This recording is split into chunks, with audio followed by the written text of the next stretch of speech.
with several battles in the Senate of Kenya. Some that have that started like 2 years ago. They started when I reported an issue of sexual harassment. And to be clear, what I reported is that I realized that my legislative agenda, I realized that my work in Parliament, my activities in Parliament, somehow they're being sabotaged and I'm having a difficult time. When I reflected on several things, I actually came to the conclusion that because I refused to participate in the sexual advances of the Clerk of the Senate, Jeremiah Nyegenye, so many things which are in control, either through his office or by proxies, were happening to me. This is on record. I did a personal statement at the floor of the House. What you saw after that is a woman who was being persecuted for speaking up.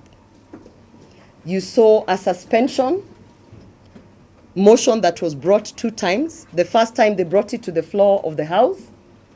They realized that I was present, and so I would be accorded 20 minutes to defend myself. The whole House, that is the leadership of the House, the Speaker, everyone was aware that because I'm a person who speaks and I am very fearless, at that first motion they decided it's probably a bad idea to try and suspend her when she's present, because her 20 minutes in the protected area in Parliament, she will spend it wisely and she will inform Kenyans of what is happening in this country. So what they did at that first motion, you will see the majority leader going on record saying that some of this dirty linen needs to be washed outside of the public spheres. And the majority leader, Aaron Cheriot, is on record saying that they are going to have conversations outside of the plenary, and that the matter, they assured me and they promised me that at the bare minimum, there will be investigations, and whatever it is that I was reporting will be looked into, and that there will be a conclusion where all parties will be able to take responsibility and move forward. That did not happen. As a matter of fact, the majority leader never picked my phone from that day until the next motion, which they basically made sure that I was absent, that I was not in Parliament. So I was in New York attending the Clinton Global Initiative. At that time, also the president and the whole State House delegation was in New York. So even anyone who could have intervened and brought it to the powers that be that something is going wrong, everyone was busy in the US. That is when they brought the motion to suspend me based on the report that I put that, hey, listen, there's an administrator, a senior person in Parliament, who is actually making my work so difficult because I have refused to participate in his sexual advances. Because I was absent on that day, automatically my 20 minutes of right of reply was lost because I was not at the floor of the House. So what happened is they passed it very quickly and I was suspended. I was suspended in absentia. You will hear many people saying that she was accorded time to come before the Powers and Privilege Committee to defend herself and substantiate the claims. That is not what happened. I reported an incident where I'm being harassed and where I am being treated unfairly. And what happened is that they charged me. They actually took my report and charged me. They made it a charge. They said, we are charging Senator Orwoba for disrespecting Parliament by alleging that there is sexual favors for legislative agenda. So that is not being accorded. That is being charged. And immediately after that, they prosecuted it by the motion. And immediately after that, I was suspended. We have been in this country, so you have lived through these events. I was suspended. Much later, because I put out a point to speak about this to the media, the majority leader called me and said he's going to broker a truce because they were afraid of the things that I was going to say. And they said, you know what, if you at least apologize to your colleagues who you have spoken ill of, we will reduce the suspension. You have seen me on record apologizing and saying, while I was seeking my justice, there are some of my colleagues who I might have rubbed the wrong way. I apologized to them. I said, I'm sorry, I was busy trying to seek justice, but in that way, I might have either come off aggressive or what, but I apologize. What you see after that is them reducing a sentence and bringing it down to, I don't know how many days. Within that reduction of the sentence, of the suspension, I didn't know that I was not supposed to be paid a salary.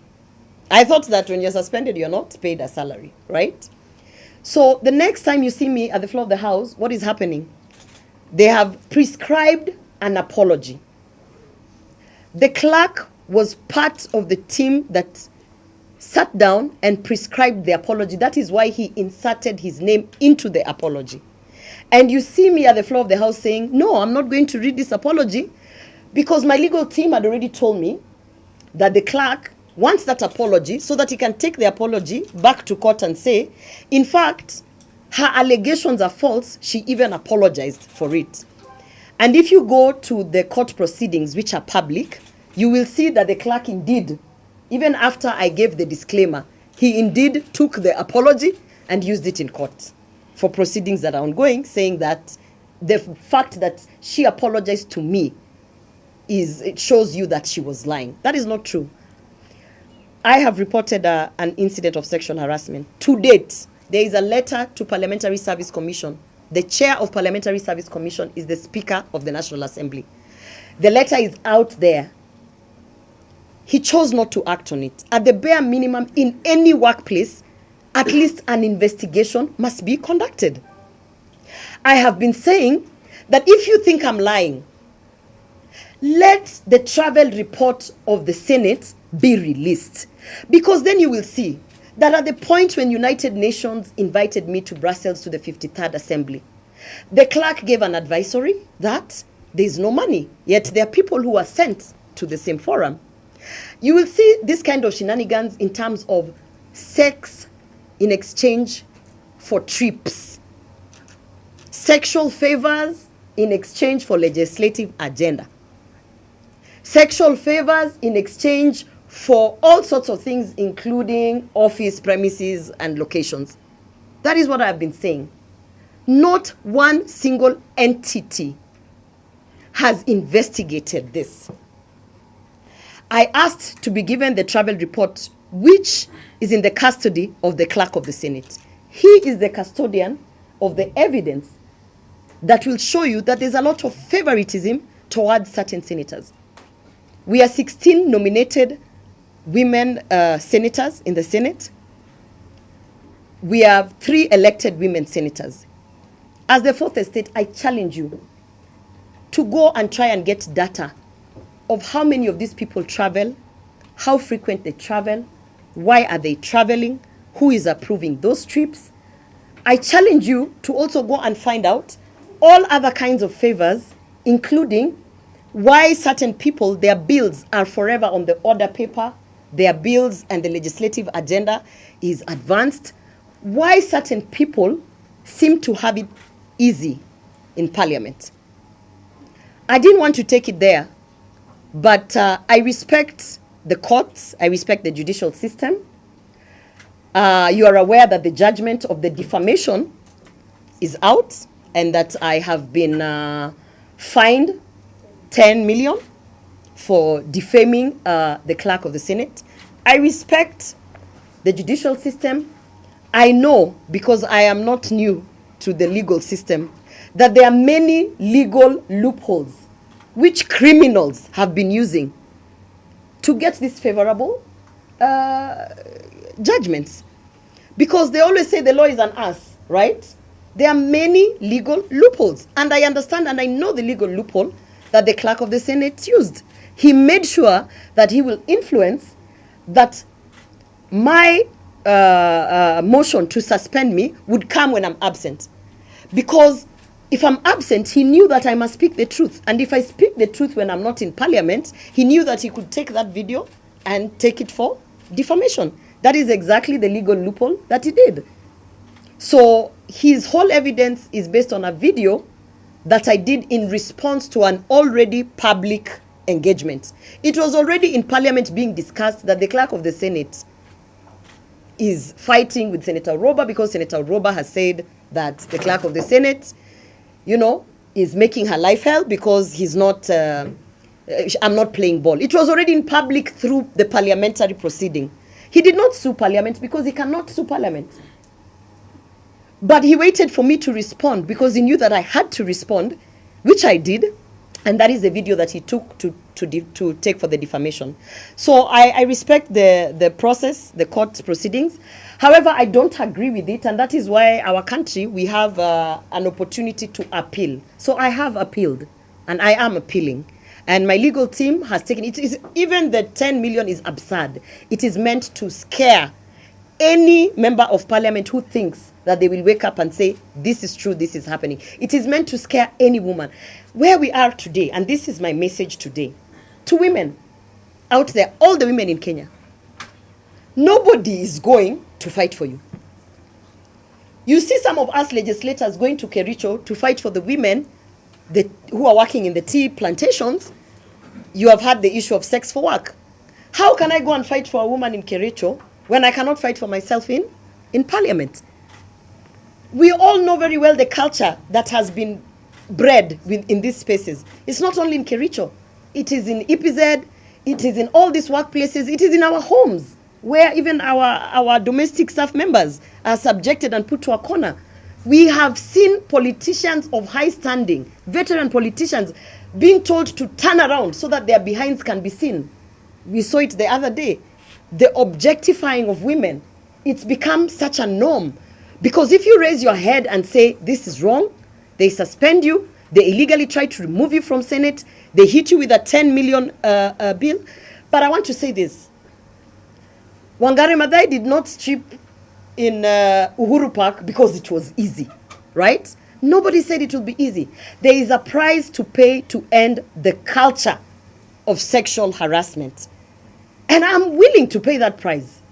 And I'm willing to pick up that fight. And I'm willing and I'm ready.